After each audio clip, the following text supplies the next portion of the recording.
નમસ્કાર. ઇવનિંગ ન્યૂઝમાં હું ભૈરવી હેમંત આપનું હાર્દિક સ્વાગત કરું છું. બુલેટિનની શરૂઆત કરીશું હેડલાઇન્સથી. વિસાવદર વિધાનસભા પેટા ચૂંટણીમાં જામ્યો જંગ. કડીમાં ભાજપના રાજેન્દ્ર ચાવડાની કોંગ્રેસના રમેશ ચાવડા સામે ટક્કર, તો વિસાવદરમાં ભાજપ, કોંગ્રેસ અને આપ વચ્ચે ત્રિપાંખિયો જંગ. તમામ ઉમેદવારોએ વિજય મુહૂર્તમાં નોંધાવી ઉમેદવારી.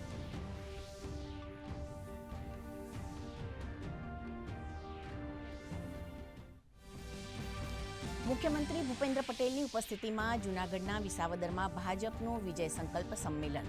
મુખ્યમંત્રીએ ભાજપ કાર્યાલયને મૂક્યું ખુલ્લું. મોટી સંખ્યામાં કાર્યકરો રહ્યા ઉપસ્થિત.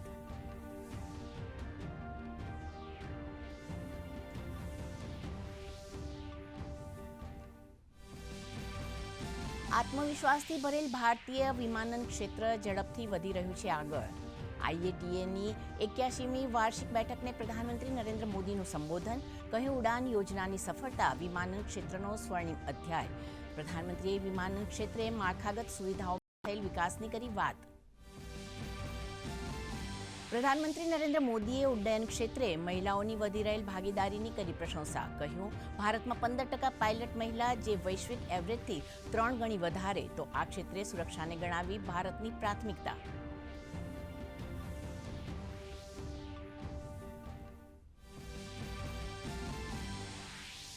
પૈરાગ્વેના રાષ્ટ્રપતિ સેન્ટિયાગો પેના 3 દિવસની ભારત મુલાકાતે. પ્રધાનમંત્રી નરેન્દ્ર મોદી સાથે કરી દ્વિપક્ષીય બેઠક. પ્રધાનમંત્રી મોદીએ સેન્ટિયાગોની મુલાકાતને ગણાવી ઐતિહાસિક. કહ્યું, આતંકવાદ સામેની લડાઈમાં બંને દેશ એક સાથે.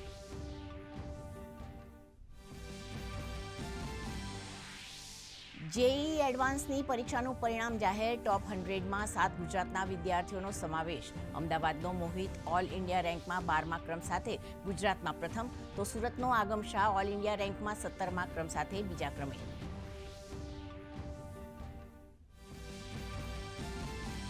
સિક્કિમના લાચેન જિલ્લામાં ભૂસ્ખલનની ઘટના. ગઈકાલે સાંજે આર્મી કેમ્પ નજીક થયેલ ભૂસ્ખલનમાં 3 જવાનના મૃત્યુ, 6 જવાન ગુમ.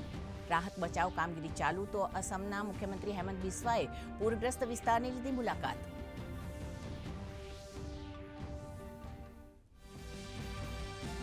પૂર્વોત્તરના રાજ્યોમાં ભારે વરસાદ અને પૂરને કારણે સ્થિતિ ગંભીર. ભારતીય સેના અને અસમ રાઇફલનું ઓપરેશન જલ રાહત 2 ચાલુ.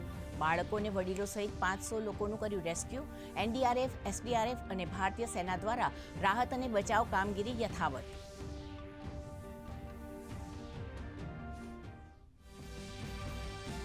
વેસ્ટર્ન ડિસ્ટર્બન્સને કારણે સૌરાષ્ટ્ર, દક્ષિણ અને ઉત્તર ગુજરાતમાં વરસાદની આગાહી. અમદાવાદ, ગાંધીનગરમાં પણ હળવા વરસાદનું અનુમાન, જ્યારે વિધિવત ચોમાસું 15 જૂન બાદ થશે સક્રિય.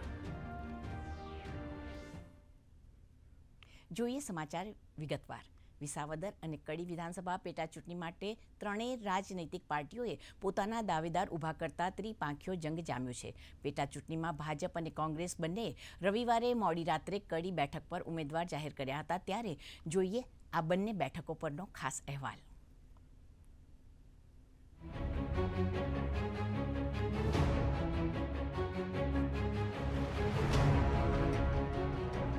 કડી અને વિસાવદર વિધાનસભા બેઠકની પેટા ચૂંટણી માટે ઉમેદવારી પત્ર ભરવાની આજે છેલ્લી તારીખ હતી.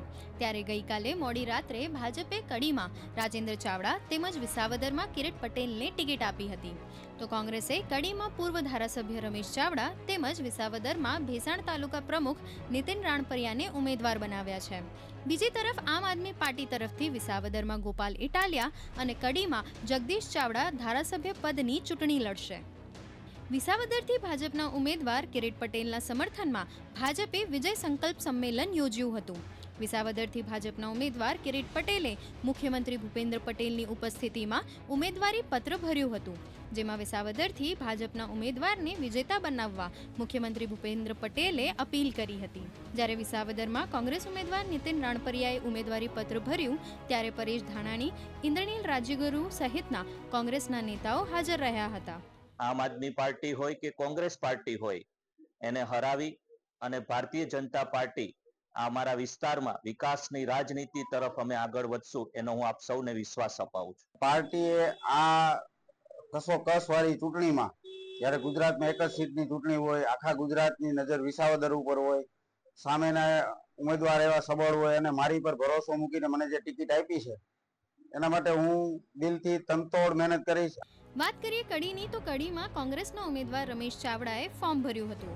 ફોર્મ ભરતી વખતે કિરીટ પટેલ, બળવંતજી ઠાકોર, શૈલેષ પરમાર સહિતના કોંગ્રેસ નેતાઓ ઉપસ્થિત રહ્યા હતા. જ્યારે મહેસાણાના કડીમાં ભાજપનું વિજય વિશ્વાસ સંમેલન યોજાયું હતું અને ત્યારબાદ રાજેન્દ્ર ચાવડાએ ફોર્મ ભર્યું હતું. વિજય વિશ્વાસ સંમેલનમાં ઉત્તર ગુજરાતના ભાજપના સાંસદ અને ધારાસભ્યો ઉપસ્થિત રહ્યા હતા અને આ સાથે આપના ઉમેદવાર જગદીશ ચાવડાએ પણ ઉમેદવારી નોંધાવી હતી. કોંગ્રેસે મારા ઉપર વિશ્વાસ મૂકીને મને ટિકિટ આપી છે. એમને વિશ્વાસ છે કે હું આ સીટ ઉપરથી આ સીટમાં જીતીને હું કોંગ્રેસની મજબૂતાઈ છે એને હું વધારે મજબૂત કરીશ. આમ આદમી પાર્ટી મેં ઉમેદવારી ભરી છે અને આમ આદમી પાર્ટી અમારી પર ભરોસો આમ આદમી અમારી પર ભરોસો એટલે અમારા જીતવાની આશંકા 100% છે ને અમે એને જીતી. ભાજપ માટે તો હું લગભગ 1981થી ભાજપમાં જોઈન થયો અને હાલમાં પાર્ટીમાં ગુજરાત પ્રદેશ અનુસૂચિત જાતિ મોરચાનો આમંત્રિત કારોબારી સભ્ય પણ છું. જે વિકાસના કામો અધૂરા છે એને અમે પૂરા કરવાનો પૂરેપૂરો પ્રયત્ન કરીશું અને ન્યાય આપીશું. ઉલ્લેખનીય છે કે કડી અને વિસાવદર બેઠક માટે 19 જૂન 2025ના રોજ મતદાન યોજાશે અને 23 જૂનના રોજ મતગણતરી કરવામાં આવશે. ત્યારે આ બંને વિધાનસભા બેઠકની પેટા ચૂંટણીમાં કયો પક્ષ બાજી મારશે તેના પર સૌની નજર છે. બ્યુરો રિપોર્ટ, દૂરદર્શન સમાચાર, અમદાવાદ. સમાચારમાં આગળ જોઈએ તો રાજ્યમાં સ્થાનિક સ્વરાજ ગ્રામ પંચાયત ચૂંટણીની જાહેરાત થઈ ગઈ છે. ત્યારે બનાસકાંઠા જિલ્લાના દાંતા તાલુકામાં કુલ 39 ગ્રામ પંચાયતની ચૂંટણીઓ યોજાશે, જેમાં 10 ગ્રામ પંચાયત અને 29 ગામમાં પેટા ચૂંટણી યોજાશે. જે અંગે આજે વિધિવત જાહેરનામું મામલતદાર દ્વારા પ્રસિદ્ધ કરવામાં આવ્યું હતું. ત્યારે નોંધનીય છે કે ગ્રામ પંચાયતની ચૂંટણી માટે આજથી જ ફોર્મ ભરવાની શરૂઆત થઈ ગઈ છે.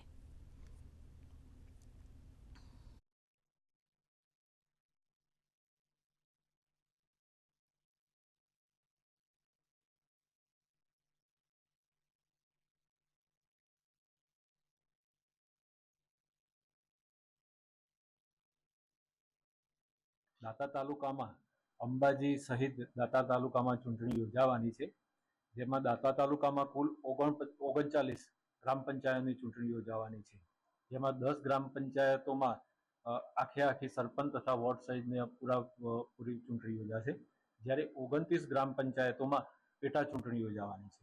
ગ્રામ પંચાયતના ચૂંટણી જ્યાં યોજાવાની છે તે મતદાન મથકો ઉપર સુરક્ષા કર્મીઓની પણ પૂરી વ્યવસ્થા કરવામાં આવશે. ચૂંટણી અંગેની નોટિસ આજે ગ્રામ પંચાયતો ખાતે પ્રસિદ્ધ કરવામાં આવેલ છે, જેથી આજ રોજથી ફોર્મ આજથી ચાલુ થયું છે, એટલે ફોર્મ ભરવાનું પણ આજથી ચાલુ થશે. તેમજ ઉમેદવારી પત્રો ભરવાની છેલ્લી તારીખ 9/6/2025ના રોજની છે. સુરેન્દ્રનગર જિલ્લામાં રેશન કાર્ડ KYCની જાગૃતિ માટે યોજના બહાર પાડવામાં આવી છે, જેમાં રેશન કાર્ડ ધારકો માટે વિતરણની મર્યાદા આગામી 5 જૂન સુધી લંબાવી દેવામાં આવી છે. ત્યારે આ અંગે મામલતદારે કાર્ડ ધારકોને વહેલી તકે KYC કરવા માટે અપીલ કરી હતી.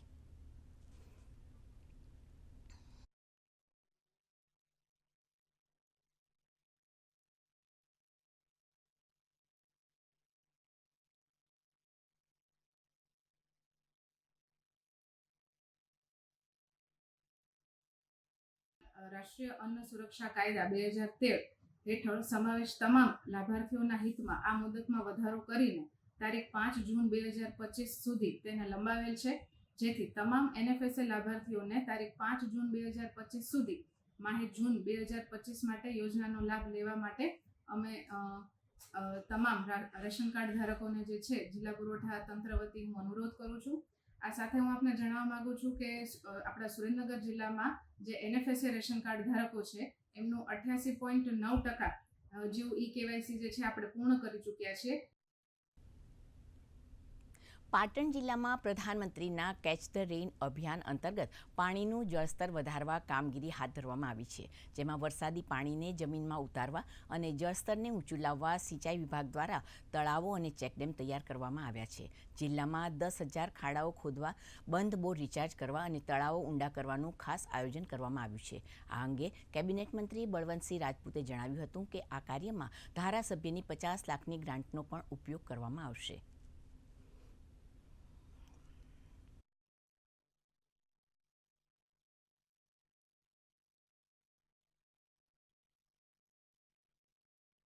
વરસાદી પાણીને કેવી રીતે સંગ્રહ કરી શકાય, એને કેચ કેવી રીતે કરી શકાય અને જમીનમાં કેવી રીતે ઉતારી શકાય એ બાબતની ચિંતા કરી.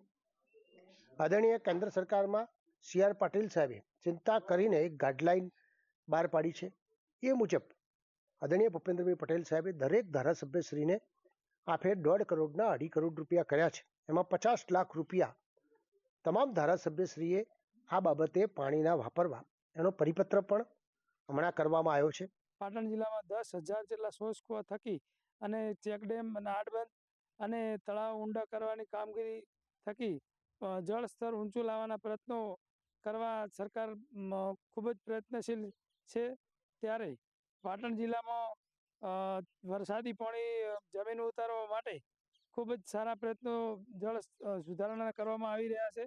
અમૃત ઠાકોર, દૂરદર્શન સમાચાર, પાટણ. પ્રધાનમંત્રી નરેન્દ્ર મોદીએ આજે નવી દિલ્હીના ભારત મંડપમ ખાતે ઇન્ટરનેશનલ એર ટ્રાન્સપોર્ટ એસોસિએશનની 81મી વાર્ષિક સામાન્ય સભામાં હાજરી આપી હતી. આ કાર્યક્રમ ઉડ્ડયન ઇકોસિસ્ટમના ભારતના નોંધપાત્ર પરિવર્તન અને દેશના સામાજિક આર્થિક વિકાસમાં તેના યોગદાનને પ્રદર્શિત કરશે, જેમાં એરલાઇન અર્થશાસ્ત્ર, હવાઈ જોડાણ, ઉર્જા સુરક્ષા, ટકાઉ ઉડ્ડયન ઇંધણ ઉત્પાદન, કાર્બન ઉત્સર્જન ઘટાડવા માટે ધિરાણ અને નવીનતાનો સમાવેશ થાય છે.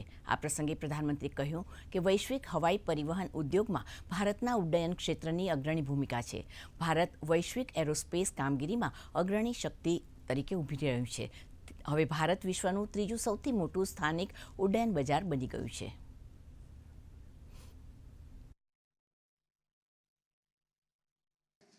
बीते वर्षों में भारत ने सिविल एविएशन के क्षेत्र में एक अभूतपूर्व परिवर्तन देखा है. आज भारत दुनिया का तीसरा सबसे बड़ा डोमेस्टिक एविएशन मार्केट है. हमारी उड़ान योजना की सक्सेस इंडियन सिविल एविएशन का एक गोल्डन चैप्टर है. इस योजना के तहत 15 मिलियन से ज्यादा यात्रियों को सस्ती एयर ट्रैवल की सुविधा मिली है. हमारी एयरलाइंस भी लगातार डबल डिजिट ग्रोथ हासिल कर रही है. भारत और विदेशी एयरलाइंस को मिलाकर हर साल करीब 24 करोड़ यात्री 240 मिलियन पैसेंजर्स हमारे यहाँ उड़ान भरते हैं.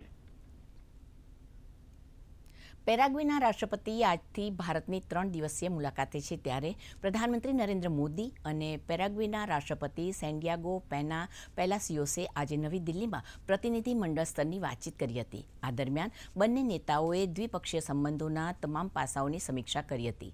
આ પ્રસંગે પ્રધાનમંત્રી નરેન્દ્ર મોદીએ કહ્યું કે બંને દેશો ડિજિટલ ટેકનોલોજી, કૃષિ, સંરક્ષણ, રેલવે અને અવકાશ સહિત અનેક ક્ષેત્રોમાં અપાર સંભાવનાઓ ધરાવે છે. તેમજ ભારત અને પેરાગ્વે આતંકવાદ સામેની લડાઈમાં સાથે છે. आर्थिक सहयोग सहित डिजिटल टेक्नोलॉजी, क्रिटिकल मिनरल्स, ऊर्जा, कृषि, स्वास्थ्य, डिफेंस, रेलवे तथा स्पेस जैसे क्षेत्रों में सहयोग के नए अवसर हैं. मर्कोसुर के साथ हमारा प्रेफरेंशियल ट्रेड एग्रीमेंट है. हम मिलकर इसके विस्तार पर काम कर सकते हैं. भारत और पैराग्वे ग्लोबल साउथ के अभिन्न अंग है. हमारी आशाओं, आकांक्षाओं और चुनौतियों में समानता है. इसलिए हम एक दूसरे के अनुभवों से सीखते हुए इन चुनौतियों से कारगर तरीके से निपट सकते हैं. आतंकवाद के खिलाफ लड़ाई में भारत और पैराग्वे कंधे से कंधा मिलाकर खड़े हैं. Cyber crime, organised crime, drug trafficking जैसी साझा चुनौतियों से लड़ने के लिए सहयोग की अपार संभावनाएं हैं. ચોમાસું નજીક આવતા માછીમારીની સિઝન પૂરી થઈ ગઈ છે ત્યારે ફિશરીઝ વિભાગ દ્વારા પોરબંદરના માછીમારોને ગત વર્ષે ₹62 કરોડની સહાય આપવામાં આવી હતી, જેના લીધે માછીમારોને વ્યવસાયમાં ઘણો ફાયદો થયો છે. આખા વર્ષ દરમિયાન વિવિધ મત્સ્યોદ્યોગ યોજનાઓમાં માછીમારોને સબસિડી આપવામાં આવી હતી. ઉલ્લેખનીય છે કે જિલ્લાના અર્થતંત્રમાં માછીમારીનો વ્યવસાય મુખ્ય છે, ત્યારે આ વ્યવસાયને વધુમાં વધુ વિકસાવવા માટે સરકાર દ્વારા વિવિધ યોજનાઓ બહાર પાડવામાં આવે છે.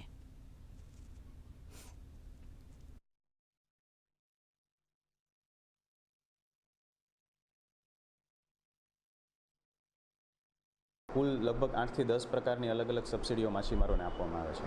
એની અંદર વાત કરીએ તો ગત નાણાકીય વર્ષમાં કુલ લગભગ 800 માછીમારોને આપણે સબસિડી આપેલ છે અને એની અંદર લગભગ 10 કરોડ જેટલો ખર્ચો કરવામાં આવ્યો હતો. વધુમાં વાત કરું તો માછીમારી જે મોટી બોટો છે, ટ્રોલિંગ બોટો, એને ડીઝલ સબસિડી આપવામાં આવે છે. તો એ ડીઝલ સબસિડીની વાત કરીએ તો ગત લગભગ નાણાકીય વર્ષમાં 1700 જેટલા માછીમારોએ આ ડીઝલ સબસિડીનો લાભ લીધો હતો અને એની અંદર લગભગ કુલ 50 કરોડ જેવો આશરે ખર્ચ થયેલ છે. ત્રીજી વાત કરીએ તો જે નાના માછીમારો છે, જે પિલાણા ધારક છે, એ પિલાણા માછીમારો દ્વારા પેટ્રોલ ઉપર સબસિડી સરકારશ્રી દ્વારા આપવામાં આવે છે. આ સબસિડીની વાત કરીએ તો લગભગ 2500 જેટલા પિલાણા માલિકોએ પેટ્રોલ સબસિડીનો ગત વર્ષમાં લાભ લીધેલ છે. ભરૂચના અંકલેશ્વરની ઔદ્યોગિક વસાહતમાં આવેલ એક પ્રાઇવેટ લિમિટેડ કંપનીમાં ભીષણ આગ લાગી હતી. ફિનોર પીપલાસ કેમિકલ્સ કંપનીમાં રાસાયણિક પ્રક્રિયા દરમિયાન આગ લાગી હતી. આગની ઘટનાને પગલે ફાયર બ્રિગેડે ઘટના સ્થળે પહોંચી આગ પર કાબૂ મેળવ્યો હતો. હાલ કોઈ જાનહાનિના સમાચાર નથી.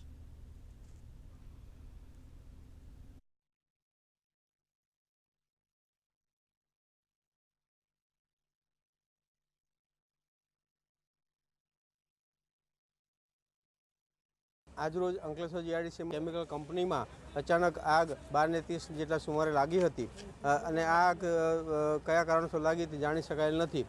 હાલમાં પણ આગ ચાલુ છે. આગ બુઝાવવા માટે ફાયર ટેન્ડર 5 થી 6 જેટલા ઘટના સ્થળે છે. પોલીસની ટીમ પણ હાજર છે અને કંપનીના મેનેજર પણ હાજર છે. ઘટના સ્થળે ફાયરની ટીમ, ડીપીએમસીની ટીમ પણ હાજર છે. કોઈ જાનહાનિ થયેલ નથી. ભારતીય રેલવે અને IRCTC દ્વારા એક ભારત શ્રેષ્ઠ ભારત અને દેખો અપના દેશ અંતર્ગત દક્ષિણ દર્શન યાત્રાનું આયોજન કરવામાં આવ્યું છે. ભારત ગૌરવ પ્રવાસી ટ્રેન દ્વારા આ યાત્રા આગામી 21 જૂનથી 1 જુલાઈ સુધી યોજાશે. 11 દિવસ સુધી ચાલનાર આ યાત્રા રાજકોટથી પ્રસ્થાન કરશે. આ યાત્રા દરમિયાન તિરુપતિ બાલાજી, રામનાથ સ્વામી જ્યોતિર્લિંગ મંદિર, મીનાક્ષી મંદિર, કન્યાકુમારી, શ્રી પદ્મનાભ સ્વામી મંદિર અને ઉડુપીમાં શ્રી કૃષ્ણ મંદિરના દર્શન કરવાનું लाभ મળશે.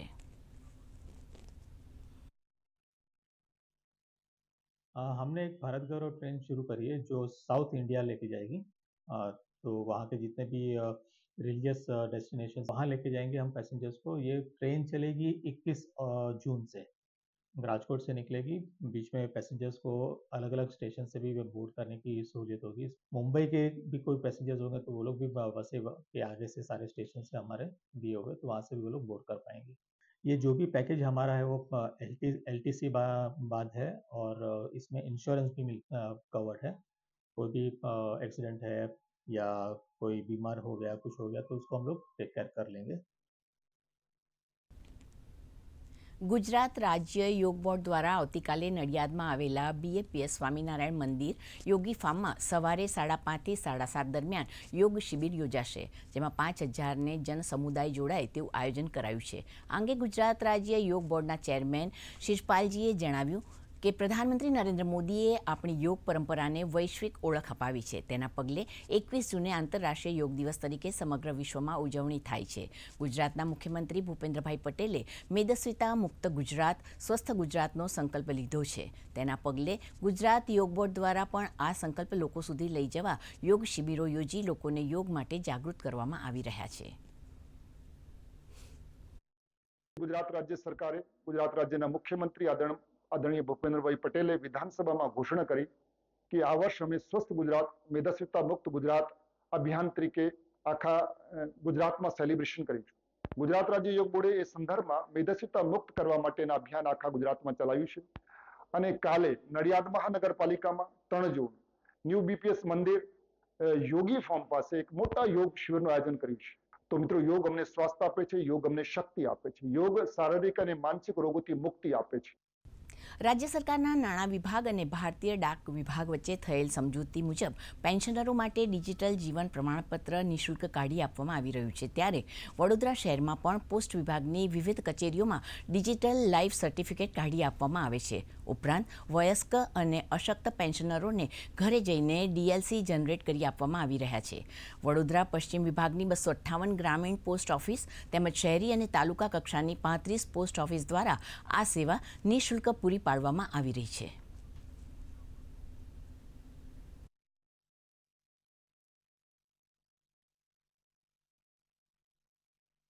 ગુજરાત સરકારના જે પણ પેન્શનર છે એમનું ડિજિટલ લાઈફ સર્ટિફિકેટ, જે હયાતીનું સર્ટિફિકેટ વર્ષે એકવાર આપવામાં આવે છે બેંકને, એ અમારા પોસ્ટમેન દ્વારા એમના ઘરે ઘરે જઈ અને એમને વિનામૂલ્યે કરી આપવાની એક સેવાની શરૂઆત કરેલી છે, ને આ પ્રમાણે MOU કર્યું છે. હવે બરોડા જે જિલ્લો ખરો, તો બરોડા જિલ્લો, નર્મદા જિલ્લો અને છોટાઉદેપુર જિલ્લાના ટોટલ અમારી પાસે જે પેન્શનર છે 43,000 છે. એમાં અમારા પશ્ચિમ વિભાગના 14,000 પેન્શનર છે. એ 14,000 પેન્શનરને ઘરે ઘરે જઈને અમે સેવા આપવાનું કામગીરી શરૂ કરી છે.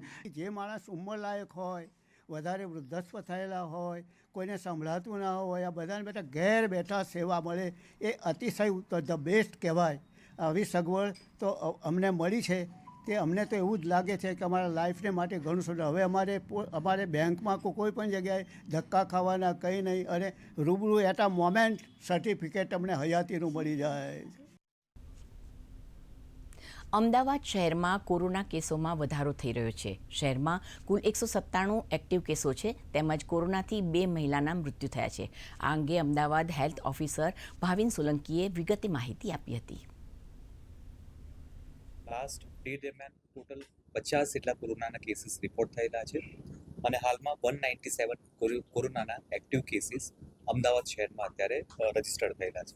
અગાઉ 2 દિવસ પહેલા 47 યર્સ ફિમેલ જે દાણી લીમડાના રહેવાસી હતા તેમનું મરણ થયેલું હતું, અને આજે સવારે એક 18 વર્ષની મહિલા છે જે કોવિડ પોઝિટિવ આવેલી હતી અને મરણ થયેલ છે તેની એક પ્રાથમિક માહિતી મળેલી છે, અને હાલમાં એનું ઇન્વેસ્ટિગેશન હાલમાં કાર્યરત કરવામાં આવેલું છે. હાલમાં જે 197 કેસીસ રિપોર્ટ થયેલા છે તેને ફોલોઅપ કરવાની કામગીરી, સારવાર આપવાની કામગીરી કરવામાં આવેલી છે.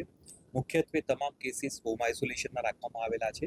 4 થી 5 પેશન્ટનું એડમિશન કરવામાં આવેલું છે, તેમજ આ જે પોઝિટિવ પેશન્ટ આવેલા હોય તેને જીનોમ સિક્વન્સિંગની કામગીરી પણ હાથ ધરવામાં આવેલી છે. દર્શક મિત્રો, સમાચાર પછી થોડી વારમાં જ આપ જોઈ શકશો આપણા મુદ્દા આપણી વાત કાર્યક્રમ, જેમાં ચર્ચા કરવામાં આવશે પ્રધાનમંત્રી સ્વનિધિ યોજના, સ્વનિધિથી સમૃદ્ધિ સુધીના 5 વર્ષ. એ માટે સ્ટુડિયોમાં આપણી સાથે ઉપસ્થિત રહેશે bank of બરોડાના chief manager Vijay Patel તેમજ યોજનાના લાભાર્થી. તો જોતા રહો DD ગિરનાર. અને આ સાથે ઇવનિંગ ન્યૂઝ સમાપ્ત થયા. નમસ્કાર.